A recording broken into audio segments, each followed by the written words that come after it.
ఇప్పుడు అసలైన ఈ ఆర్భాటానికి ఉత్సవానికి అందరికీ కీలక భూమిక అయినటువంటి పాస్టర్ మార్క్ బాబు గారు వారి అనుభవ సాక్ష్యాన్ని పంచుకుంటారు. నేను కూడా మార్క్ బాబు, నాకు కూడా సరనే మార్క్ బాబు, ఎందుకంటే నాకు కూడా రోమాలు ఉన్నాయి కదా. థ్యాంక్ యూ సో మచ్ అయ్య గారు. మరి మనల్ని ప్రేమించి, సంఘాన్ని ప్రేమించి, మరి ఆరోగ్యము సహకరించకపోయినా ఓఫిరయ్య గారు ఇక్కడికి రావడం చాలా సంతోషకరము. అయ్యగారిని ఇబ్బంది పెట్టామేమో అనే ఒక బాధ కూడా లోపల ఉంది. ఇక్కడ వచ్చారనే సంతోషము, అయ్యగారు ఎంత ఇబ్బంది పడుతూ వచ్చారు అనే కొంచెం బాధ లోపల రెండు వేధిస్తున్నటువంటి పరిస్థితిలో నేను ఉన్నాను.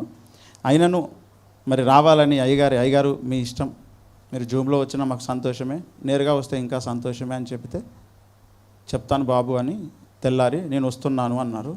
అందును బట్టి అయ్యగారికి హృదయపూర్వక వందనాలు, కృతజ్ఞతలు, ధన్యవాదాలు. ఈ 14 సంవత్సరాల కాలంలో ఈ మజిలీకి వచ్చాము అంటే దానికి ఇంతవరకు సాక్ష్యము చెప్పిన, మా గురించి శుభవచనాలు తెలియజేసిన దైవజనులందరూ కారణము, అందరి పాత్ర ఉన్నది, విచ్చేసినటువంటి సంఘబిడ్డలందరి పాత్ర ఉన్నది. ఇది దేవుడు మీ అందరి ద్వారా జరిగించినటువంటి కార్యము. దేవునికి మహిమ కలుగునుగాక. మరి మండల స్థాయిలోనికి కరుణాకరణ గారు నడిపిస్తే మొదటి గురువుగా, రాష్ట్ర స్థాయికి అరుణయ్య గారు నడిపించారు, దేశ స్థాయికి ప్రపంచ స్థాయికి విశ్వగురువు అయినటువంటి ఓఫిరయ్య గారు నడిపించారు.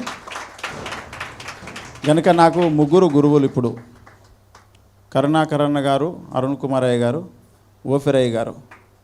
వారు ముగ్గురు కూడా ఈ యొక్క 14వ వార్షికోత్సవం సందర్భంగా 3 దినాల ఉపవాస ప్రార్థనలను పురస్కరించుకొని ఈ యొక్క ఎండింగ్ ప్రేయర్లో ఉండడం అనేది చాలా సంతోషకరమైనటువంటి విషయము. వారికి కూడా నా హృదయపూర్వక వందనాలు తెలియజేస్తూ ఉన్నాను. ఉన్నటువంటి వారందరూ ఏదో ఒక విధంగా నాకు సహకరించారు, ధైర్యం చెప్పారు, ఓదార్చారు, బలపరిచారు. కనుకనే నేను ఇప్పుడు ఈ స్థితిలో ఉన్నానంటే దీనంతటికీ వాళ్ళ యొక్క ప్రయాస, వారి సహకారం ఉన్నది అని మరొకసారి చెబుతున్నా దేవుని సన్నిధానంలో. అందును బట్టి దేవునికి మహిమ కలుగునుగాక. మరి నన్ను ఇన్ని రోజులు సంఘ బిడ్డలందరూ ఓర్చుకున్నారు, భరించారు, కనుకనే ఇన్ని రోజులు ఈ 14వ వార్షికోత్సవం ఇంతవరకు నడిచింది. అందును బట్టి దేవుని నేను స్తుతిస్తూ ఉన్నాను. ఇంకా మమ్మల్ని ప్రేమించి వచ్చినటువంటి ప్రతి ఒక్కరికి పేరు పేరున నా హృదయపూర్వక వందనాలు తెలియజేస్తున్నాను. మరి ఈ 3 రోజుల ఉపవాస కూడికలు మొన్నటి దినమున 25వ ordination day, 25th ordination day నిజామాబాద్లో అరుణ్ కుమార్ అయ్య గారిది జరిగినప్పుడు సెకండ్ డే మేము వెళ్ళినప్పుడు స్టేజ్ మీద అరుణ్ కుమార్ అయ్య గారు 3 రోజులు ఉపవాస ప్రార్థనలు పెడదామని చాలా రోజులుగా అంటున్నారు. ఆ రోజు నువ్వు ప్రకటించేసే అని చెప్పాడు వెంటనే. అప్పుడు ఎప్పుడు పెడదాం అయ్య గారు అని అంటే మరి ఫిబ్రవరిలో అని చెప్పన్నాడు.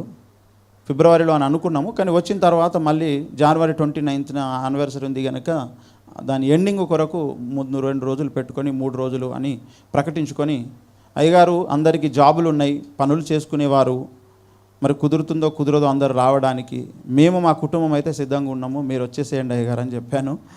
అదేవిధంగా సరే బాబు అని చెప్పేసి అమ్మగారిని తీసుకొని వచ్చారు.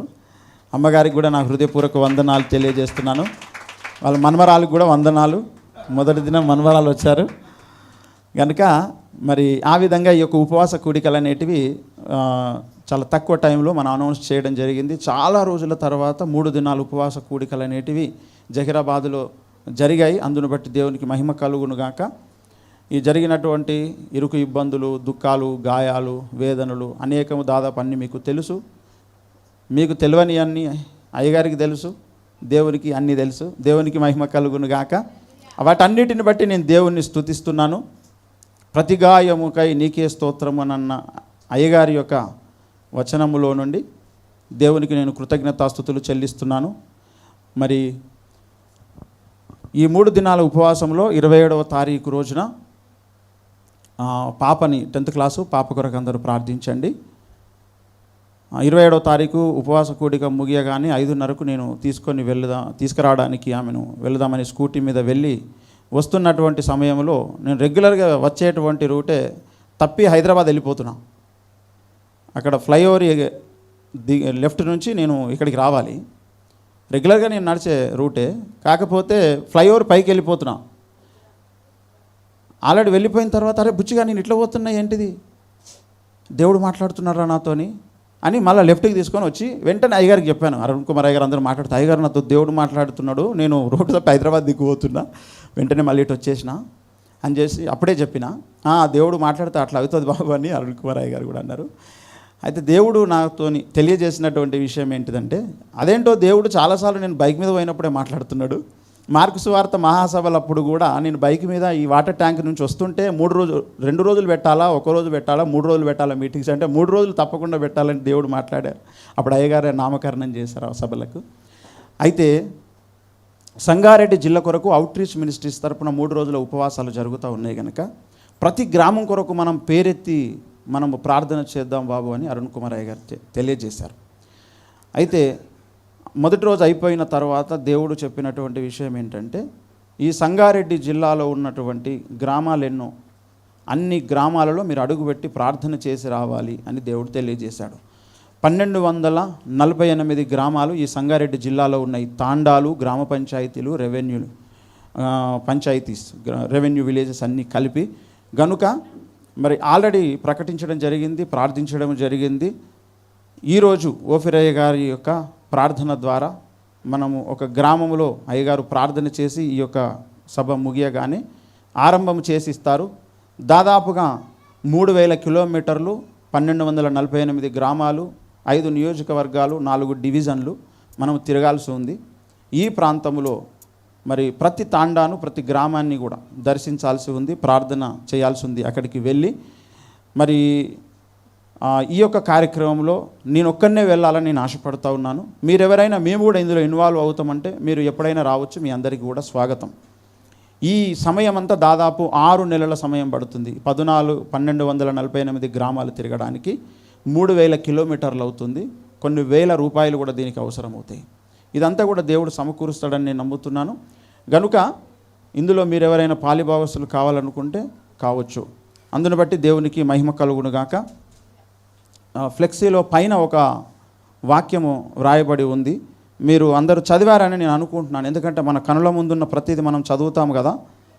అక్కడ ఉన్నటువంటి మాట ఏమిటంటే, రోమీలకు రాసిన పత్రిక 10వ అధ్యాయము 18వ వచనములో, వారి స్వరము భూలోకమందంతటికిని, వారి మాటలు భూదిగంతముల వరకును బయలు వెళ్ళెను అని చెబుతున్నాడు. ఈ సాక్ష్యము నా జీవితంలోనికి రావాలి, ఆ పనిలో నేను కూడా ఇన్వాల్వ్ అయ్యాను అనేటువంటి యొక్క సాక్ష్యం నా బ్రతుకులు కూడా నెరవేరాలని నేను ఆశపడుతున్నాను. ఇది నా కొరకు ఒక రోజున ఆనాడు అపోస్తలుడు పలికినట్టుగా, పౌలు రోమీలను గూర్చి పలికినట్టుగా ఈ తరంలో నా గురువులు పలకాలి, దేవుడు పలకాలని నేను ఆశిస్తూ ఉన్నాను. మరి కొద్ది రోజుల క్రితం అయ్యగారు నాతో ఒక మాట అన్నారు. క్షీరసాగర మదనం కార్యక్రమానికి ముందు కొద్ది సమయము అనేక విషయాలు మాట్లాడుకోవడానికి సమయం దొరుకుతుంది. ఆ సమయంలో, బాబు నేను ప్రార్థించిన ప్రతిసారి దేవుణ్ణి క్షమాపణ అడుగుతున్నా. దాదాపు ఇప్పుడు 40-45 సంవత్సరాల నా జీవిత కాలంలో ఆంధ్ర తెలంగాణలోనే నేను తిరగగలిగాను. అప్పుడప్పుడు నార్త్ సైడ్ వెళ్ళాను, కానీ ప్రపంచ పరిచర్య మీద నేను దృష్టి ఎందుకో తెలియదు, అటువైపు నేను దృష్టి పెట్టలేదు అని అన్నప్పుడు, మరి ఆ పని నేనెందుకు చేయకూడదు, మేమెందుకు చేయకూడదు అని నాకు అనిపించింది. దాని కొరకు ప్రార్థన పూర్వకముగా మరి దేవుడు వెంటనే కొన్ని అవకాశాలు ఇచ్చాడు. పోయిన 2025వ సంవత్సరంలో ఇప్పుడు ప్రతి ఊరికి వెళ్ళి అక్కడ అడుగు పెట్టి ప్రార్థించాలి అని ప్రభువు చెబుతాడు కదా. ద్వితీయోపదేశ కాండం 11వ అధ్యాయం 24వ వచనంలో, మీరు అడుగుపెట్టు ప్రతి స్థలము మీదకును, అరణ్యం మొదలుకొని లెబానోను వరకును, యూఫ్రటీసు నది మొదలుకొని పడమటి సముద్రమునకును మీ సరిహద్దు వ్యాపించును అని చెబుతాడు. 11:25లో కూడా ఆ మాట ఉంటుంది. మీ బెదురు మీరు అడుగు పెట్టే స్థలమంతటి మీద ఉంటుందంటాడు. తర్వాత యెహోషువతో ఒక అద్భుతమైన మాట చెబుతాడు. 1వ అధ్యాయం 3వ వచనంలో, నేను మోషేతో చెప్పినట్లు మీరు అడుగుపెట్టు ప్రతి స్థలమును మీకు ఇచ్చుచున్నాను అన్నాడు. మోషేతో చెప్పినటువంటి మాటనట మీరు అడుగు పెడితే ప్రతి స్థలమును మీకు ఇస్తా అంటున్నాడు. చెప్పిందేమో మోషేతో, అడుగు పెట్టాల్సింది మీరు అంటున్నాడు. మరి దైవజనులు, ఈ తరం అపోస్తలుడు, ప్రవక్త, ఈ తరం హెర్మే, ప్రవక్తలందరూ అభిషేకం కలిగినటువంటి మరి దైవజనులు మన ఆత్మీయ తండ్రి ఓఫిరయ్య గారికి దేవుడు నేను నీకు ఇచ్చినటువంటి దర్శనాన్ని ప్రపంచవ్యాప్తంగా నువ్వు చేసినప్పుడు మార్టిన్ లూథర్ ద్వారా ప్రారంభించబడినటువంటి సంస్కరణ నీ ద్వారా ముగింపులోనికి తీసుకొస్తానని అయ్యగారు కొన్ని వేల లక్షల సార్లు చెప్పారు, గ్రంథాలలో కూడా చెప్పారు. అయితే మరి ఆనాటి మోషేకు దేవుడు చెప్పినప్పుడు యెహోషువ దాన్ని స్వతంత్రించుకోగలిగినప్పుడు ఈ తరం అపోస్తలునికి దేవుడు మాట్లాడినప్పుడు మరి దానిని అడుగుపెట్టి మనము స్వతంత్రించుకోవాల్సిన బాధ్యత మనకు లేదా, నాకు లేదా అని నాకు అనిపించింది. అందును బట్టి దేవునికి మహిమ కలుగును గాక. ఇలాంటి సందర్భంలో ఎంతోమంది వ్యతిరేకులు, శత్రువులు ఎక్కడనైనా తడబడతామేమో, ఎక్కడైనా దొరుకుతామేమో అని కీర్తనలు 56:6 ప్రకారము వెతుకుతూ ఉన్నారు. వారు గుంపు కూడి పొంచియుందురు, నా ప్రాణము తీయగోరుచు వారు నా అడుగు జాడలు కనిపెట్టుదురు అంటున్నాడు భక్తుడు. అదే పరిస్థితి ఉన్నది. ఈ అడుగులేదో యేసయ్య యొక్క రాజ్యాన్ని స్థాపించడానికి మొదటి వర్తమానంలో అరుణ్ కుమార్ అయ్య గారు కూడా చెప్పారు. ఈ ఉపవాస దినముల ముందు ఏమిటంటే మనము స్వతంత్రించుకోవాలి, సాతాను గాని దగ్గర నుంచి గుంజుకోవాలి, అడుక్కొని దోచుకోవాలి అని చెప్పారు. గనుక దేవుని దగ్గర అడుక్కొని సాతాను గాని దగ్గర మనం దోచుకోవాల్సినటువంటి అవసరం ఉన్నది. ప్రపంచం అంతా వాని చేతులలో ఉంటే దానిని సత్యము కొరకు మనము ఆక్రమించాల్సినటువంటి అవసరం ఉన్నది అని నాకు స్థిర తీర్మానం ఏర్పడింది. మరి దీని కొరకు ఈ 2026వ సంవత్సరంలో దేవుని చిత్తమైతే ఒక 7 దేశాలలో అడుగు పెట్టాలని ఒక ఆశతో ఉన్నాను. ఇప్పటికీ నాకు 80 లక్షల అప్పు ఉంది. ప్రతి నెల 1,70,000 ఈఎంఐ కడుతున్నాను. నేను ఎట్లా కడుతున్నానో, ఎట్లా అవుతుందో, ఏం జరుగుతుందో అంత దేవుని కృప. అయినను సరే ఈ యొక్క కార్యంలో ముందుకు వెళ్ళడానికి నేను ఎంతగానో ఉవ్వులూరుతున్నాను. మరి మార్చి 24 నుండి 28వ తారీఖు వరకు థాయిలాండ్లో మరి 44వ దేవదర్శన దినోత్సవాన్ని మనము జరిగించుకోబోతున్నాము. దీని కొరకు నేను ఎంతగానో నాట్యం ఆడుతూ గంతులు వేస్తున్నాను. నాకెంతోమంది పెద్దలు నా ముందు ఉన్న చిన్నవాడినైనటువంటి నాకు ఈ అవకాశం దక్కినందుకు నేను ధన్యునిగా ఫీల్ అవుతున్నాను. దేవదర్శన దినోత్సవము ఇప్పటి వరకు ఇండియాలో జరిగింది, మొట్టమొదటిసారి ఇంటర్నేషనల్గా జరగబోతుంది. దానికి నేను కూడా చిన్న పాత్రగా ఉన్నందుకు నేను ఎంతగానో సంతోషిస్తున్నాను. అందుని బట్టి నేను దేవుణ్ణి స్తుతిస్తున్నాను. ఇక మీదట జరగబోయే దేవదర్శన దినోత్సవాలన్నీ అంతర్జాతీయంగానే జరగాలి, అందులో నాది చిన్న పాత్ర ఉండాలని నేను చాలా ఆశిస్తున్నాను, దేవుని దగ్గర గోజాడుతున్నాను. ఇక నుంచి ఓఫిరయ్య గారు మనకు లైవ్లో ఆంధ్రాలో, తెలంగాణలో, అంతర్జాతీయంగా లేదా జాతీయ స్థాయిలో మనకు కనబడ్డారు. ఇక నుంచి ప్రతి వారము నెలకొకసారైనా అయ్యగారు అంతర్జాతీయంగా వేరే వేరే దేశాలలో మనకు కనబడుతూ ప్రపంచం అంతటికి సత్యాన్ని తెలియచేయాలని నేను ఇష్టపడుతూ ఉన్నాను. మనం వెళ్ళగలిగినటువంటి స్థలంలోనికి అయ్యగారి గ్రంథాలను తీసుకుని వెళ్ళి ప్రార్థన చేసి మనకు తోచినంత సాధ్యమైనంత అక్కడ ప్రార్థన చేసి రావాలి. అక్కడ కొన్ని గ్రంథాలు ఇచ్చి రావాలి. మనకు నేర్చుకున్నదేదో, తెలుసుకున్నదేదో ఆ వాసన వాళ్ళకు అంటించి రావాలి అనేటువంటి ఒక ఆతురతతో ఉన్నాను. మరి ఈ ఉపవాస కూడికల తర్వాత తప్పకుండా ఈ 1248 గ్రామాలు చిన్న తాండా మొదలుకొని అంతర్జాతీయంగా ఉన్నటువంటి మరి దేశాలలోనికి 203 దేశాలు ఉన్నాయి భూమి మీద. అందులో రికగ్నైజ్ కానటువంటి దేశాలు 8 ఉన్నాయి. 195 దేశాలలో 2 దేశాలు వాటికన్ సిటీ తరువాత పాలస్తీనా, ఇవి 2 అబ్జర్వేషన్ దేశాలుగా ఉన్నాయి, ఇంకా గుర్తింపబడలేదు UN ద్వారా. ఇంకా 193 దేశాలు ఎదురు చూస్తున్నాయి సత్యము కొరకు. మనం వెళ్ళాల్సినటువంటి పని చాలా ఉన్నది. దాని కొరకు నేను అన్ని విధాలుగా అన్నీ ప్రిపేర్ చేసుకొని సిద్ధపడి ఉన్నాను. మీరందరూ నా కొరకు తప్పకుండా ప్రార్థన చేయండి. మనం ఈజీగా వెళ్ళగలిగేటువంటి దేశాలు 60, మిగతా దేశాలన్నీ కూడా అది వీసా ప్రాసెస్ కావచ్చు, వెళ్ళే ప్రాసెస్ కావచ్చు, యుద్ధాలు జరుగుతున్న వాతావరణాన్ని బట్టి కొంచెం వెళ్ళడానికి కష్టంగా ఉన్నటువంటి పరిస్థితులు కనబడుతూ ఉన్నాయి. కనుక ప్రతిదినము మీ అందరి యొక్క ప్రార్థనలో ఈ 195 దేశాల నిమిత్తము తప్పకుండా ప్రార్థించాల్సిందిగా మనవి చేస్తున్నాను. మొదటి వరుసలో ప్రతి దేశానికి వెళ్ళి అడుగుపెట్టి ప్రార్థన చేసి రావాలి. మొన్న దుబాయ్ వెళ్ళాను ఆగస్టులో. నెలకొక దేశం వెళ్ళాలని టార్గెట్ పెట్టుకున్నాను 2025లోనే. దుబాయ్ వెళ్ళి అక్కడ దిగగానే ప్రార్థించాను. ఫ్లైట్ దిగి మొదటి అడుగు పెట్టగానే, దేవా ఇది సత్యం కొరకు ఈ దేశం మాకు కావాలి, సత్య ప్రవక్త కొరకు ఈ దేశం కావాలి అని నేను ప్రార్థించాను. తర్వాత సెప్టెంబర్లో మలేషియా వెళ్ళాను. మలేషియాలో దిగగానే ప్రార్థించాను, దేవా ఈ దేశం మాకు కావాలి, సత్యముతో ఈ దేశం నింపబడాలి, ఈ దేశం రక్షణ పొందాలని ప్రార్థించాను. తర్వాత నవంబర్లో థాయిలాండ్ వెళ్ళాను. మరి యేసయ్య కొరకు బాప్తిసం ఇచ్చి యోహాను త్రోవ సరాలము చేసినట్టుగా ప్రవక్తను తీసుకొని వెళ్ళడానికి, మార్గం సరాలం చేయడానికి థాయిలాండ్ దేశానికి వెళ్ళి మార్గం సరాలము చేసి రావడం జరిగింది. దేవునికి మహిమ కలుగునుగాక. ప్రతిసారి కార్యక్రమం జరగాలంటే లక్షలు కోట్ల రూపాయలు కావాలి. ఇప్పుడు థాయిలాండ్లో జరగబోతున్నటువంటి కార్యక్రమం 1 కోటి రూపాయల ఖర్చుతో కూడుకున్నటువంటిది, అద్భుతముగా జరగబోతూ ఉంది. మరి రత్నకుమార్ సార్ గారి ద్వారా ఈ యొక్క అవకాశము కలిగింది కనుక దానిని సత్యం కొరకు వాడాలి. ఆయన నన్ను స్పీకర్గా అంతర్జాతీయంగా అనేక దేశాలకు తీసుకొని వెళ్తానన్నాడు.